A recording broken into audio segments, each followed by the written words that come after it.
Hello friends, welcome to UPSC Revolution Batch 2024, specifically targeting the preliminary examination which is going to be held on 26 May 2024.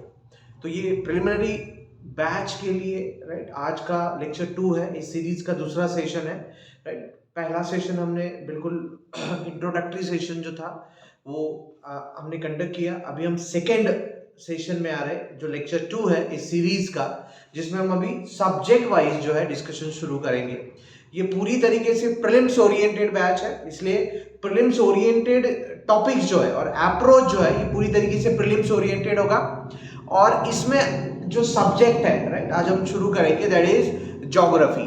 अभी अगर आप geography के बारे में prelims oriented approach अगर आपको ज्योग्राफी के बारे में अगर जानना है तो यहाँ पे अब तक जो क्वेश्चंस पूछे जा रहे हैं प्रीवियस ईयर क्वेश्चन पेपर को आप थोड़ा एनालाइज करोगे तो उसमें स्टैटिक एंड डायनामिक ये दोनों सेगमेंट को मर्ज किया गया है। लेकिन जो अभी कंटेम्पररी सिनेरियो है, मतलब अगर आप 2021, 22, 23 के क्वेश्चन पेपर देखोगे, हमने येस्टरडे के सेशन में कुछ क्वेश्चंस भी डिस्कस किए, उसमें स्टैटिक पोर्शन जो पूछा जा रहा है इसमें थोड़ा सा इन डेप्थ एनालिसिस रीजनिंग की जरूरत हो रही है।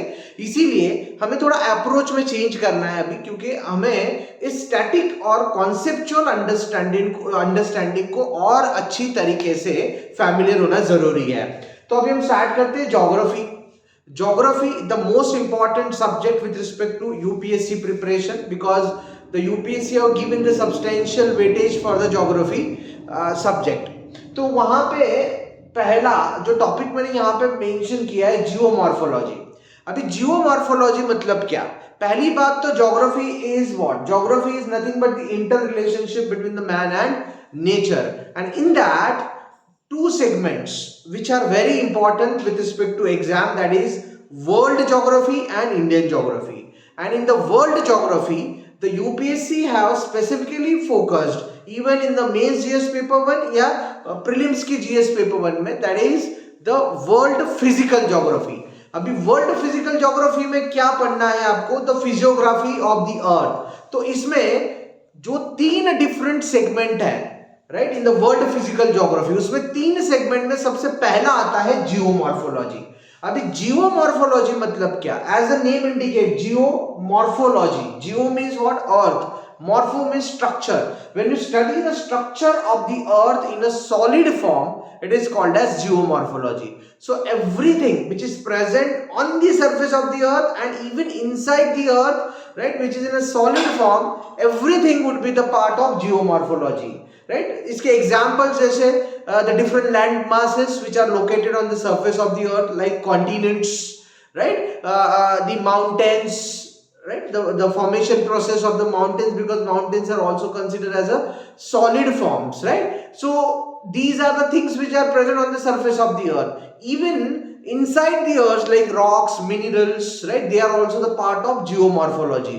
और ये बहुत इंपॉर्टेंट सेगमेंट है क्योंकि इस पे प्रिलिमिनरी एग्जामिनेशन में यूपीएससी बहुत फ्रिक्वेंटली क्वेश्चंस पूछती है, और इसीलिए ये सेगमेंट को हमें बहुत अच्छी तरीके से कॉन्सेप्चुअल वे से, क्योंकि फैक्चुअल जो बातें हैं, जो फैक्ट्स है, उनको हमें लिंक करना है बिल्कुल कॉन्सेप्ट से, स्टैटिक पार्ट से, इसीलिए कॉन्सेप्चुअल अंडरस्टैंडिंग डिटेल में होना बहुत जरूरी है। तो अभी हम आते हैं बिल्कुल जियोमॉर्फोलॉजी सेगमेंट में। जियोमॉर्फोलॉजी सेगमेंट में मैंने इस पर्टिकुलर जियोमॉर्फोलॉजी सेगमेंट को 4 डिफरेंट डायमेंशन में डिवाइड किया है, राइट? इसको मैंने थोड़ा सिंप्लीफाई किया है, पूरे कंटेंट को सिंप्लीफाई किया है। तो सिंप्लीफाई करते समय मैंने इसको 4 टॉपिक में जो है डिवाइड किया है, टॉपिक 1, 2, 3 एंड 4, राइट? तो उसमें जो पहला टॉपिक है, the first topic, right, where you have to study the continents and oceans. अभी एक डाउट हमारे मन में आएगा कि सर ओशियंस तो वाटर फॉर्म में होता है, तो हम उसको जियोमॉर्फोलॉजी में कैसे पढ़ेंगे? ओशियन वाटर फॉर्म में, लेकिन ओशियन का जो फ्लोर है, राइट, जिसको सी फ्लोर कहा जाता है, right, it is a part of land, right, the solid form. इसीलिए कहीं ना कहीं ये पार्ट भी हमें यहाँ पे कवर अप करना है। तो यहाँ पे हम जो जो टॉपिक्स पढ़ेंगे कि कंटिनेंट्स कैसे बने, formation process of the continent, right, and the unique features of the continent, जिसपे आपको प्रोमिनेंटली क्वेश्चंस जो है ये पूछे जाते हैं प्रीलिम्स में। उसके बाद origin of the earth, earth formation process, इस पे भी बहुत बार क्वेश्चन पूछे गए, even state public service commission के एग्जाम में तो बहुत फ्रिक्वेंटली क्वेश्चन पूछे गए हैं। यहाँ पे ओरिजिन ऑफ द अर्थ में कुछ इंपॉर्टेंट थियरीज है, इन थियरीज को बिल्कुल अजम्पशन के बेसिस पे बनाया गया है। ज्योग्राफिकल कॉन्टेक्स्ट में उसे कहा जाता है इंपिरिकल एनालिसिस। अभी इंपिरिकल एनालिसिस का मतलब क्या होता है कि द ज्योग्राफिस्ट जो होते हैं, right, they used to observe the things, whatever with the things, right, which are like present currently, right, on the surface of the earth, like evidences, and they gather all these evidences and they used to frame their postulates, or they are called as theories. वो theories बनाते हैं और उन theories को acceptance तभी मिलता है जब वो theories में जो चीजें डिस्कस की हुई है वो करंट जो एक्टिविटीज है, ज्योग्राफिकल फिनोमिनॉन है, उससे मैच करती है। तो ऐसी कुछ थ्योरीज है जिसको यूनिवर्सल रिकॉग्निशन मिला है, वो थ्योरीज हमें पढ़ना जरूरी है। और जिसमें जो 5 थ्योरीज है, जिसमें आपकी 2 थ्योरीज आपके एनसीईआरटीज में भी डिस्कस की हुई है लेकिन इतनी डिटेल में नहीं है। The first theory and last theory, that is first is the nebular theory and last one is the big bang theory. But जो बीच में जो थ्योरीज आती है, that is Chamberlin theory, tidal theory, supernova theory, ये theories भी important है क्योंकि इस पे अभी तक यूपीएससी ने ज्यादा टारगेट किया नहीं है। लेकिन मैंने जैसे कहा कि जो अभी का पैटर्न है, राइट, जहां पे कंटेम्पररी सिनेरियो में ऐसे एरियाज पे क्वेश्चन पूछे जा रहे हैं जिसपे पहले कभी क्वेश्चन पूछे नहीं गए थे, इसलिए ये पर्टिकुलर पैटर्न भी है, ये टॉपिक को भी हमें यहाँ पे कवर अप करना है। तीसरा पार्ट जाता है यहाँ पे रॉक्स एंड मिनरल्स। तो ये तो सबसे फेवरेट टॉपिक है, रॉक्स एंड मिनरल्स, जहाँ पे काफी फैक्ट्स भी आती है, formation of the rocks and minerals, the different types of rock like igneous rock, sedimentary rock, metamorphic rock, their formation process, the examples, the minerals, right, the types of minerals, silicates, phosphates, carbonates, oxides, ये detail में हमें पढ़ना है इस particular topic में। And the fourth topic it is called as, right, the basic forces related to the landforms. अभी basic forces, क्योंकि forces का बहुत स्ट्रॉन्ग इंपैक्ट है। एक चीज तो हमें पता है, इतना तो हमें पता है कि जो अर्थ के ऊपर होने वाले जो भी ज्योग्राफिकल कॉन्सिक्वेंसेस जिसमें हम थोड़ा ज्यादा फैमिलियर जो है वो है अर्थक्वेक एंड वोल्केनिज्म। तो ये जो दोनों प्रोसेसेस है, राइट, इन दोनों प्रोसेसेस में हमें एक चीज तो बिल्कुल क्लियर है कि कहीं ना कहीं मूवमेंट है, बिकॉज विदाउट मूवमेंट ये सारी चीजें नहीं हो सकती। Earthquake means what? Vibrations, right, and volcanism means what? Eruptions. Eruption of what? Eruption of magma, and when it comes on the surface it is called as lava. Magma, lava जो है ये बाहर आ रहा है, कहीं ना कहीं मूवमेंट है। अर्थक्वेक में हमें वाइब्रेशंस जो है वो फील होते हैं, वो भी मूवमेंट है। मूवमेंट आया मतलब फोर्सेस आए। तो फोर्सेस में ये 2 टाइप के फोर्सेस है जो स्पेसिफिकली अर्थ पे काम करते हैं। जो अर्थ के ऊपर करते हैं उसे एक्सोजेनेटिक फोर्सेस कहा जाता है, और जो अर्थ के अंदर करते हैं उसे एंडोजेनेटिक फोर्सेस कहा जाता है। और इन एक्सोजेनेटिक और एंडोजेनेटिक फोर्सेस का बहुत स्ट्रॉन्ग रिलेवेंस है। कहाँ रिलेवेंस हमें दिखाई देता है? जैसे अगर आप सरफेस पे जो भी लैंडफॉर्म्स आप देखते हो जिसमें माउंटेन्स, और माउंटेन्स में मैं कहूंगा फोल्ड माउंटेन्स हो, लाइक एग्जांपल हिमालय आप उसका ले सकते हो इंडियन कॉन्टेक्स्ट में, या फिर ब्लॉक माउंटेन्स हो जिसका एग्जांपल अगर आप इंडियन कॉन्टेक्स्ट में लोगे तो सातपुड़ास, विंध्यास। तो ये सारे बनने में कहीं ना कहीं ये फोर्सेस रिस्पॉन्सिबल है। तो ये क्यों रिस्पॉन्सिबल है, कि ये किस तरीके से एक्ट होते हैं, इनका मैकेनिज्म क्या है, ये हमें जानना जरूरी है, और ये हम 4th टॉपिक में कवर अप करेंगे। तो ऐसे ये 4 टॉपिक्स होंगे, और ये 4 टॉपिक में आपको पूरा जियोमॉर्फोलॉजी जो है ये कवर अप किया जाएगा। तो इसमें अगर हम पहले टॉपिक पे आते हैं, right, that is continents and oceans. तो कॉन्टिनेंट्स एंड ओशियंस के बारे में थोड़ा सा हम डिटेल में जब जाते हैं तो यहाँ पे हमें थोड़ा बैकग्राउंड उसके बारे में पढ़ना है। अभी तो हमें पता है कि continents, the 7 types of continents, right, जिसमें Asia, Africa, Europe, North America, South America, Antarctica, Australia, ये हमें पता है। लेकिन एग्जैक्टली ये कैसे बने और इसके पीछे का बैकग्राउंड क्या है? तो इसमें 2 डिफरेंट डायमेंशंस है, 2 थॉट्स आए इसमें, मतलब 2 ग्रुप ऑफ ज्योग्राफिस्ट आप कह सकते हो जिन्होंने 2 अलग अलग टाइप के थॉट जो है ये दिए। मतलब पहला जो है वो था पैंजिया, और दूसरा जो था वो था रोडिनिया। अभी पैंजिया और रोडिनिया ये क्या है पहले ये समझिए आप। देखिए पेंजिया एंड रोडिनिया दोनों को सुपर कॉन्टिनेंट कहा गया है। Super continent like a super hero जो सबसे पावरफुल होता है, वैसे सुपर कॉन्टिनेंट मतलब द बिगेस्ट कॉन्टिनेंट। मतलब पहले अर्थ फॉर्मेशन प्रोसेस में जो अभी हमें कॉन्टिनेंट दिखाई देते हैं, Asia, Africa up to the Australia, ये सारे कॉन्टिनेंट नहीं थे अकॉर्डिंग टू दिस ज्योग्राफिस्ट। तो कॉन्टिनेंट में पहले एक ही सबसे बड़ा कॉन्टिनेंट था और उसको उन्होंने सुपर कॉन्टिनेंट कहा। उसमें पहले जो ग्रुप था उन्होंने कहा, जिसमें यूरोपियंस थे, इन्होंने कहा कि पेंजिया जो था ये सबसे पुराना है। मतलब पेंजिया सबसे पुराना सुपर कॉन्टिनेंट है। और ये कितना पुराना है, राइट? ये 335 मिलियन ईयर्स एगो, राइट, ये बना। और ये सुपर कॉन्टिनेंट टूटा और उससे जो है अभी के जो कॉन्टिनेंट्स हमें नजर आते हैं सरफेस पे, Asia, Africa, north America, South America, Australia, Antarctica, Europe, ये सारे इससे बने हुए हैं। ये एक अलग दूसरा, ये एक बिल्कुल थॉट था। दूसरा थॉट आया that is about the comparison with the Pangaea. तो दूसरे थॉट में ज्यादा रशियंस का बिल्कुल रोल रहा है। रशियंस ने एक अलग काउंटर थॉट दिया है। ये रशियंस कहते हैं, मतलब रशियन ज्योग्राफर्स कहते हैं कि सबसे पुराना जो है, ओल्ड जो है, ये पेंजिया नहीं है। ओल्डेस्ट जो है ये रोडिनिया है।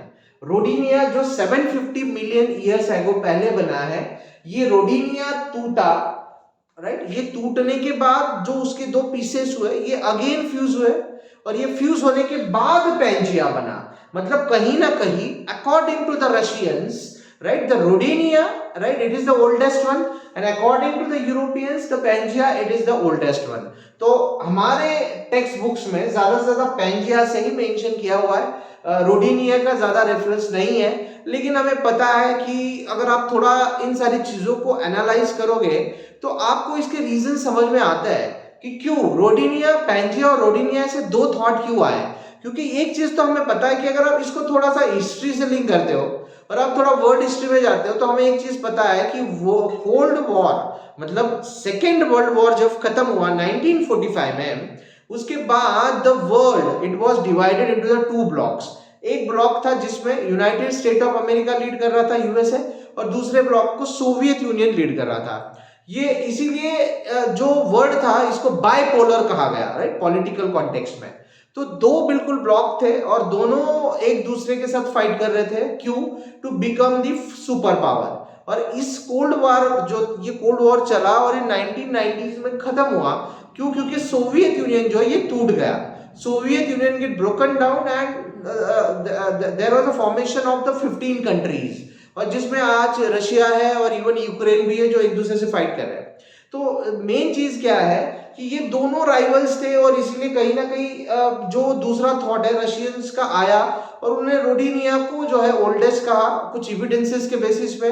तो दोनों के इसमें लेकिन एक चीज कॉमन ये है कि रोडिनिया अगर ओल्डेस्ट भी रहा तो बीच में पेंजिया है ही, क्योंकि रोडिनिया जो है ये रोडिनिया टूटा, फिर वापस फ्यूज हुआ, उससे पेंजिया बना और फिर ये पेंजिया जो है, राइट, ये पेंजिया से दो पार्ट्स बने। पहले दो पार्ट्स, जो ऊपर वाला पार्ट है उसको कहा गया लॉरेशिया, मतलब जो नदन साइड में था, और जो सदर्न साइड में था उसको नाम दिया गया गोंडवाना। नॉर्थ साइड को क्या है, नॉर्थ साइड को जो है वो लॉरेशिया बना और साउथ साइड को गोंडवाना बना।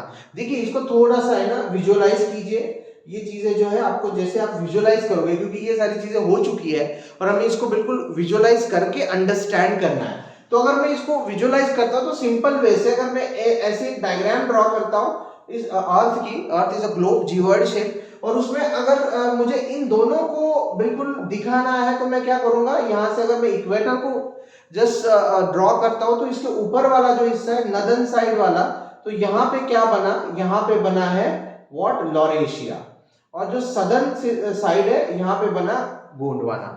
और ये पूरा जो पार्ट था इसको कहा गया क्या, Pangaea, according to the Europeans.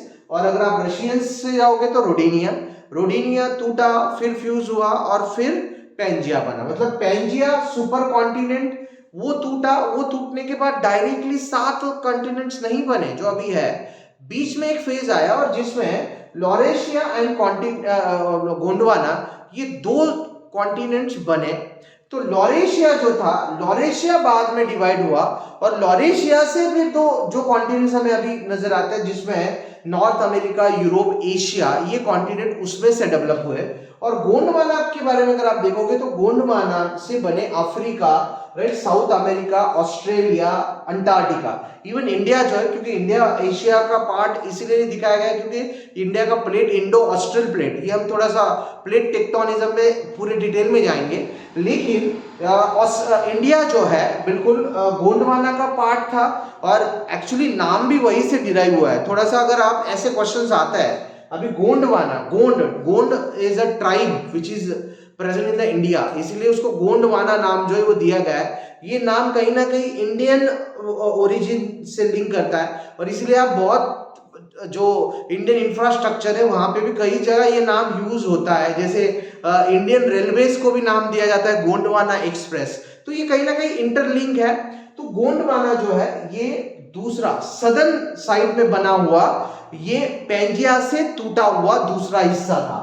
तो ये दो हिस्से बने और इससे फिर ये सारे हिस्से बने जिसमें Asia, Europe, Africa, north America, South America, Australia and Antarctica आता है। तो ये प्रोसेस को आप थोड़ा समझिए।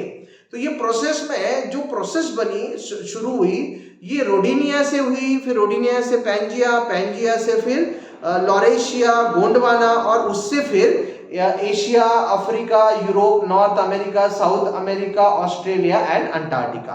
तो इस तरीके से ये प्रोसेस जो ये हुई होगी, राइट। ये सारी चीजें जो है ये जो है ये बोली गई है। अभी ये देखिए, ये मैंने पहले ही बताया, ये अजम्पशंस पे है, लेकिन अजम्पशन जो भी दिए गए उसके पीछे इंपिरिकल एनालिसिस किया गया है, ऑब्जर्वेशन के बेसिस पे कुछ एविडेंसेस को बिल्कुल कलेक्ट किया गया और उसके बेसिस पे ही ये पोस्टुलेट या ये थ्योरीज जो है वो दी गई है। तो अभी आप देखिए फॉर्मेशन प्रोसेस में एक डायग्राम जो दिखाई दे रहा है आपको, तो यहां से आप देखोगे Rodinia, Pangaea, right, Pangaea, Laurasia, right, and lastly the different 7 continents which are presently arranged on the surface of the earth, right? Rodinia, Pangaea, Laurasia and Gondwana, and the different continents which are presently arranged on the surface of the earth. तो ये process इस तरीके से हुआ है। तो ये process को हमें इस तरीके से पहले अंडरस्टैंड करना है, इसको विजुअलाइज करना है, क्योंकि जब तक आप इसको विजुअलाइज नहीं करते तब तक ये आपको लिंक नहीं कर पाओगे। और आप जब तक लिंक नहीं कर पाओगे तो इसका जो स्टैटिक पोर्शन है, ये फैक्चुअल पार्ट है, ये हमें याद नहीं रहता, ये मेमोराइज नहीं हो पाता है। इसीलिए पहले प्रोसेस को अंडरस्टैंड कीजिए और फिर रिलेटेड फैक्ट्स को जो है, राइट, उसको आप मेमोराइज कर सकते हो, क्योंकि ये प्रीलिम्स में थोड़ा सा स्टैटिक पार्ट भी जो है आपको याद रहना जरूरी होता है, राइट। तो अभी हम आते हैं कॉन्टिनेंट्स में। तो कॉन्टिनेंट्स जो बने, राइट, जिसके हमें फीचर्स जानना बहुत जरूरी है। तो कॉन्टिनेंट्स में सबसे पहला कॉन्टिनेंट है एशिया। इसको सबसे पहले क्यों कहा मैंने, क्योंकि it is the largest continent, it covers 1/3 of the total land of the earth, right. Total land का 1/3 एरिया जो है it is accentuated, right, inside this Asia, इसलिए इसको लार्जेस्ट कहा जाता है। और इसके फीचर में there are lot of features, but मैंने प्रोमिनेंट फीचर डिस्कस किए क्योंकि जो कहीं ना कहीं रिलेट करते हैं, जिसपे क्वेश्चंस आने की संभावना ज्यादा है। वैसे जिसमें इसका फीचर में आता है कि अर्थ की highest place, that is Mount Everest, the peak, right, Mount Everest, and the lower place that is Dead Sea shore, ये दोनों भी एशिया में प्रेजेंट है, एशिया में एग्जिस्ट करते हैं।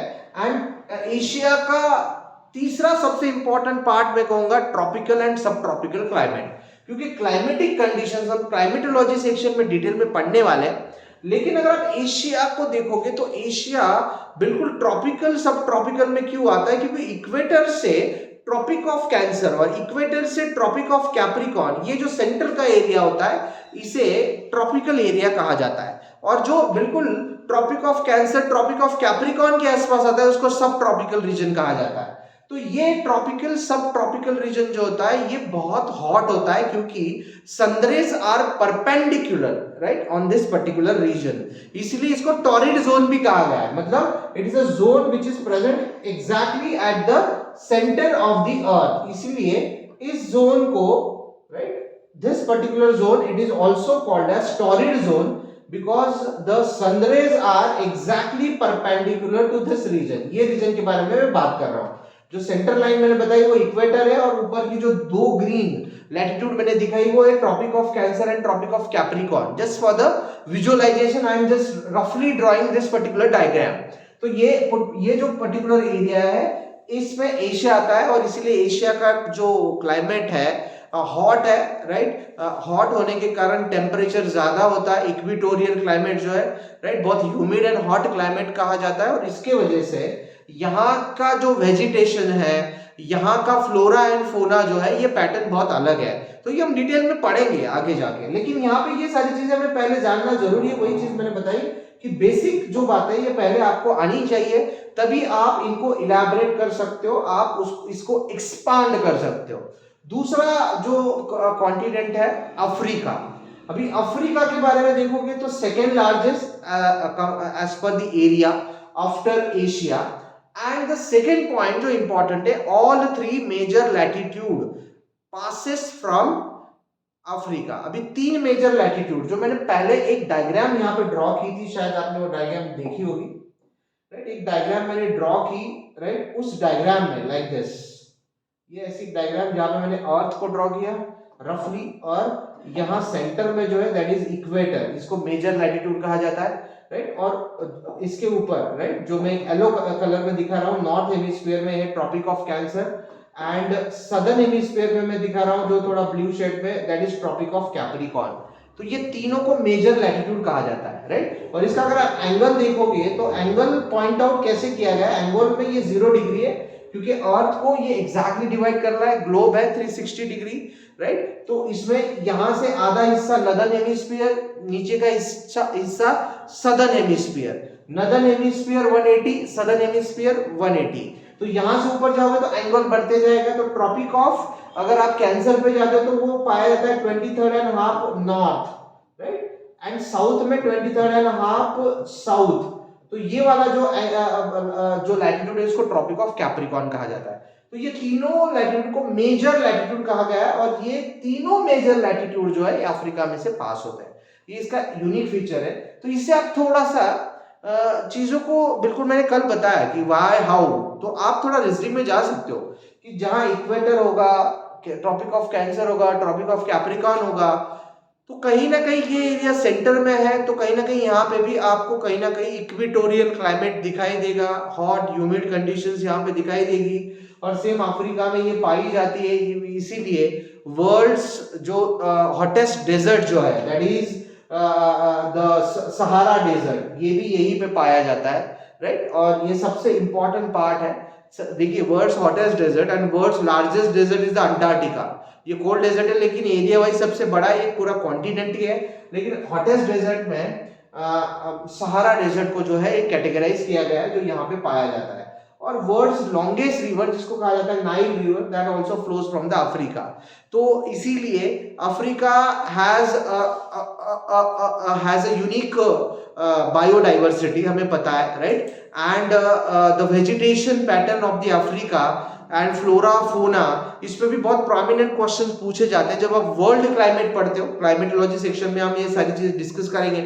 तो यहाँ पे ये सारे पॉइंट्स हम डिस्कस करेंगे कि एग्जैक्टली किस तरीके से ये क्लाइमेटिक कंडीशंस जो है ये डिफर करती है। Classification of the climate, there are different types of the climate. तो उसमें इक्वेटोरियल क्लाइमेट जो है, जो बिल्कुल इक्वेटर के पास आता है, इसके फीचर्स अलग है, right, as compared to the temperate climate, right, temperate climate, right, frigid polar climate। तो ये सारे हम पढ़ेंगे इन द क्लाइमेटोलॉजी सेक्शन।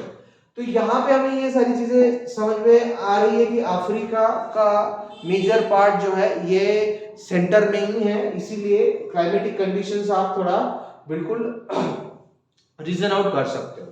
अभी हम आते हैं यूरोप पे। यूरोप जो है ये बहुत छोटा है, राइट, सबसे छोटा नहीं है लेकिन छोटा है, और एशिया से तो बहुत छोटा है, इसलिए इसको स्मॉलर कॉन्टिनेंट भी कहा जाता है, स्मॉलर देन एशिया। और पॉलिटिकल कॉन्टेक्स्ट में अगर आप देखोगे तो यूरोप और एशिया को यूरेशिया भी कहा गया है। और यहाँ का जो क्लाइमेट है टेम्परेट क्लाइमेट है। टेम्परेट मतलब क्या, मतलब आप इक्वेटर से ऊपर जा रहे हो, ट्रॉपिक ऑफ कैंसर और ट्रॉपिक ऑफ नदर्न हेमिस्फीयर में, तो ट्रॉपिक ऑफ कैंसर से अगर आप ऊपर जाते हो और पोल्स की तरफ, तो बीच में जो बिल्कुल जो पैच आता है उसको कहा जाता है टेम्परेट। टेम्परेट मतलब वहां पे मॉडरेट कंडीशंस होती है, बिकॉज सनरेज आर स्लांटेड, मतलब सनरेज पूरी तरीके से वहां पहुंचते नहीं है। We know that the position of the earth is in a tilted manner, right, in front of sun, right. तो ये टिल्टेड होने की वजह से सारे सनरेज एक साथ अर्थ के सरफेस को कवर नहीं करते हैं। जो एरिया सेंटर में अर्थ का, इक्वेटर का, वहां वो परपेंडिकुलर है, लेकिन जैसे आप ऊपर जाते हो तो sun rays get what slanted, right, वो ऐसे स्प्रेड होते जाते हैं और इसकी वजह से टेम्परेचर कंडीशंस कम होती है, मॉडरेट कंडीशंस होती है, और उस पर्टिकुलर पैच को टेम्परेट पैच कहा जाता है, टेम्परेट प्रेशर बेल्ट भी कहा जाता है। और वो टेम्परेट पार्ट जो है जहां पे मॉडरेट कंडीशंस होती है, वहां पे टेम्परेचर एंड प्रेशर कंडीशन जो है वो बहुत बैलेंस होती है। इसीलिए कुछ कंट्रीज जो है, राइट, जो वेस्टर्न कंट्रीज में, आप यूरोप स्पेसिफिकली हम बात कर रहे हैं, पूरा इवन नॉर्थ अमेरिका इस पर्टिकुलर लैटिट्यूड में पाया जाता है, इसीलिए यहाँ का एटमॉस्फेयर जो है वो बहुत ज्यादा कूल एटमॉस्फेयर होता है, क्योंकि टेम्परेचर जो है ये बहुत कम होता है, सनरेज जो है ये पूरी तरीके से पहुंच नहीं पाता है। इसीलिए यूरोप में wine cultivation, fruits and vegetables, क्योंकि इसके लिए जो कोल्ड कंडीशंस जरूरी है वो यहाँ पे पाई जाती है, और इसीलिए हमें पता है कि Europe is very famous for the wines, the different types of wines because of the fruits, right. तो यहाँ पे ये सारी चीजें जो है वो बहुत जरूरी है और ये जानना भी जरूरी है। बट यूरोप का सबसे इंपॉर्टेंट पॉइंट और एक है जो मैं आपको एक्सप्लेन करना चाहूंगा।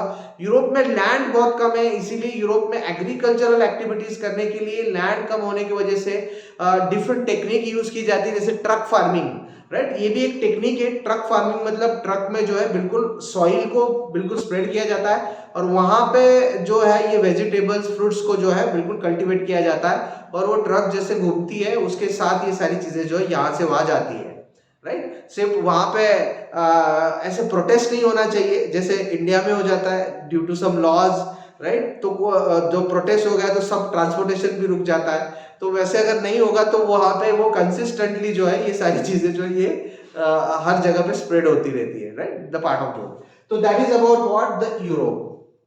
Next is North America.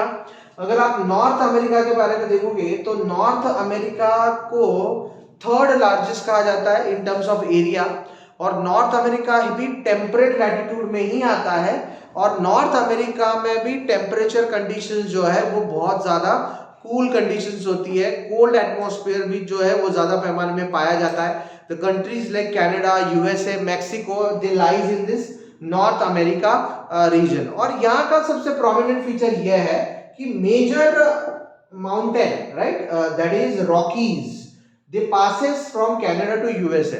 अब ये जो रॉकीज माउंटेन रेंज है जो बिल्कुल वेस्टर्न साइड पे आती है, मतलब अगर मैं रफली यहाँ पे ऐसे नॉर्थ अमेरिका को ड्रॉ करता हूं तो यहाँ उसकी जो वेस्टर्न साइड है, राइट, ये वेस्टर्न साइड, यहाँ पे ये माउंटेन रेंज जो ये पाया जाता है वेस्टर्न साइड। और ये रॉकीज का सबसे इंपॉर्टेंट फीचर है चिनूक विंड। ये चिनूक विंड जो है ये हॉट विंड है, इसको स्नो ईटर भी कहा जाता है। जब इस पर्टिकुलर नॉर्थ अमेरिका में विंटर सीजन में फ्रीजिंग कोल्ड कंडीशंस होती है, टेम्परेचर जो है ये बहुत नीचे जाता है, -100 डिग्री सेल्सियस से नीचे जाता है, उस टाइम ये चिनूक जो है they plays a very vital role because they are considered as a snow eater and they used to melt the ice, और उसकी वजह से टेम्परेचर जो है ये कम, टेम्परेचर जो बढ़ता है, जो बहुत ज्यादा कम हुआ है, तो कहीं ना कहीं ये रिलीफ देता है, इसलिए इसको डॉक्टर विंड भी कहा जाता है चिनूक। और ये बहुत प्रोमिनेंट विंड है जो यहाँ पे पाई जाती है, लोकल विंड है, और ये आपको इस पर्टिकुलर रीजन में ही दिखाई देगी, Chinook wind. Then the next important mountain range, Appalachian mountain range, the major impact on the atmospheric conditions of the US है। ये जो अपैलेशियन माउंटेन रेंजेस है वो ईस्टर्न साइड में पाई जाती है, और ये माउंटेन रेंजेस का बहुत ही वाइटल रोल है यूएस की एटमॉस्फेरिक कंडीशंस पे, क्योंकि एयर मासेस जो हम बिल्कुल पढ़ेंगे इन डिटेल क्लाइमेटोलॉजी में, एयर मासेस जो बनते हैं यहीं से शुरू होते हैं, और एयर मासेस से यूएस की टेम्परेचर कंडीशंस जो है वो बहुत ड्रास्टिकली चेंज होती है, और एयर मासेस की वजह से जो साइक्लोनिक कंडीशंस है, जिसको आपने ये नाम सुने होंगे, tornadoes, right, the hurricanes, cyclones जो इंडिया में हम कहते हैं, राइट, तो ये साइक्लोन्स और टेम्परेट साइक्लोन्स ज्यादा से ज्यादा आते हैं, और कहीं ना कहीं ये एपेलिशियन माउंटेन रेंजेस इसके लिए रिस्पॉन्सिबल है। कैसे रिस्पॉन्सिबल है हम क्लाइमेटोलॉजी सेक्शन में इसको डिटेल में पढ़ेंगे, लेकिन यहाँ पे आपको ये सारी बातों को फैमिलियर होना बहुत ज्यादा जरूरी है।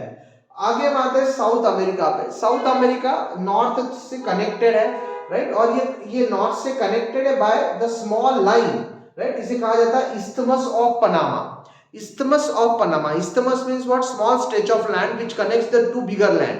इसे isthmus कहा जाता है, और इस isthmus पे पनामा जो है ये एक स्मॉल कंट्री सिचुएटेड है, इसीलिए इसको isthmus of Panama कहा जाता है, और ये दोनों नॉर्थ और साउथ अमेरिका को कनेक्ट करते हैं। और साउथ अमेरिका जो है mostly lies in the southern hemisphere, equator के नीचे वाले हिस्से में पाया जाता है, और इसमें जैसे रॉकीज जो है they are the major ranges in the North America. South America में है एंडीज, इसको लॉन्गेस्ट कॉन्टिनेंटल माउंटेन रेंज भी कहा जाता है, right, length wise they are the longest in the world, Andes and Amazon, right, the largest river, right, largest in terms of river basin, it flows through this particular part, and that's why this particular continent has one of the the diverse basin with respect to flora and fauna, जो Amazon basin है, जो जिसके बारे में आप बहुत ज्यादा पढ़ते हो। चौथा वाला पार्ट है that is effect of on El Nino and La Nino. ये चीजें थोड़ा सा आपको, बिल्कुल ये क्लाइमेटोलॉजी का सेक्शन है, उसको हम वहां पे डिटेल में पढ़ेंगे, लेकिन यहाँ पे मैं आपको थोड़ा सा ये चीजें एक्सप्लेन करूंगा, क्योंकि ये El Nino and La Nino जो है ये बहुत ही कॉम्प्लेक्स एटमॉस्फेरिक फिनोमिनॉन है, राइट, इसके बारे में एक्सप्लेनेशन जो है अलग अलग तरीके से अलग अलग बुक्स पे दिया हुआ है, तो मैं इसको थोड़ा सा एक्सप्लेन करता हूं यहाँ पे, तो थोड़ा आपको इसके बारे में क्लैरिटी आ जाएगा।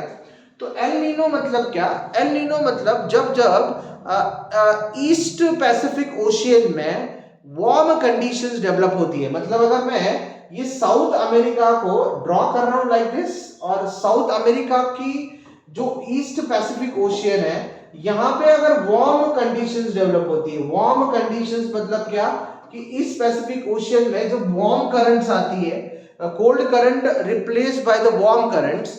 वार्म करंट्स मतलब क्या? टेम्परेचर यहां पे बढ़ना, राइट, टेम्परेचर बढ़ना, टेम्परेचर बढ़ा मतलब प्रेशर जो है यहां पे कम हो जाता है, प्रेशर कम हो जाता है, और इसके वजह से जो ऑस्ट्रेलिया से फ्लो होने वाले जो ट्रेड विंड्स है, अगर मैं यहाँ पे ऑस्ट्रेलिया को ड्रॉ करता हूं, और ऑस्ट्रेलिया से जो ट्रेड विंड्स जो है, क्योंकि ऑस्ट्रेलिया में तब हाई प्रेशर होता है, क्योंकि ये साउथ हेमिस्फीयर में, नॉर्थ हेमिस्फीयर में जब लो प्रेशर रहेगा तो साउथ में हाई प्रेशर रहेगा, तो ट्रेड विंड्स जो है इस तरीके से फ्लो करते हैं लाइक दिस, और they get attracted towards this, right, warm region, क्योंकि यहाँ पे क्या है, प्रेशर कम है, राइट। बट बीच में अगर आप देखोगे तो यहाँ पे इंडिया भी आता है। यहाँ पे अगर मैं इंडिया का एक स्मॉल मैप अगर ड्रॉ करता हूं तो यहाँ पे आता है इंडिया, राइट, लाइक दिस। तो जब जब यहाँ पे वार्म कंडीशंस आती है तो टेम्परेचर जो है ये बढ़ने की वजह से प्रेशर बहुत कम होता है, लो प्रेशर, यहाँ का लो प्रेशर बहुत ज्यादा हो जाता है, तो ट्रेड विंड्स जो ऑस्ट्रेलिया की तरफ से, ये हाई प्रेशर, यहाँ का हाई प्रेशर से जो लो प्रेशर की तरफ अट्रैक्ट होती है वो ज्यादा हो जाती है। लेकिन इसकी एक ब्रांच जो है ये तिबेटियन प्लेटू की तरफ, जो तिबेटियन प्लेटू में भी टेम्परेचर जो है ये बहुत ज्यादा होता है, इसलिए यहाँ पे भी लो प्रेशर बनता है, और ये एक ब्रांच यहाँ अट्रैक्ट होती है, राइट, और ये ब्रांच इंडिया में अट्रैक्ट होती है from the side that is, इसको मैं कहता हूँ वेस्ट एंड साउथ, इसलिए इसको साउथ वेस्ट मानसून आप कहते हैं। तो ये बेसिकली ये ब्रांच यहाँ से एंटर करती है, तिब्बत की तरफ जाने वाली है, लेकिन इंडिया से वो पास होके जाती है, और हमें इंडिया में भी मानसून जो है ये बिल्कुल उस पर्टिकुलर सीजन में आता है। लेकिन जब यहाँ का लो प्रेशर, अगर मैं इस लो प्रेशर को लो प्रेशर 1 कहूंगा और इस लो प्रेशर को मैं लो प्रेशर 2 कहूंगा, तो जब जब एल नीनो रहेगा, वार्म कंडीशंस रहेगी, तो लो प्रेशर 1 जो है ये लो प्रेशर 2 से सेवियर रहेगा, तो ज्यादा विंड्स जो है ये monsoon winds, monsoon carrying winds, trade winds, they get attracted towards what, towards this south America, right, Peru जो कंट्री है, चिली पेरू, उसकी तरफ, इसलिए ज्यादा बारिश वहां पे होती है और हमारे यहाँ बारिश कम होती है, इसे एल नीनो कहते हैं। और एग्जैक्टली रिवर्स कंडीशंस, इसकी रिवर्स देखिए, जब यहाँ का वार्म कंडीशंस जो है it get replace by the cold condition, cool conditions, मतलब यहाँ पे कोल्ड करंट आ जाती है तो उसको कूल कंडीशंस हो जाती है, क्योंकि वार्म करंट की जगह पे यहाँ पे कोल्ड करंट आ जाती है।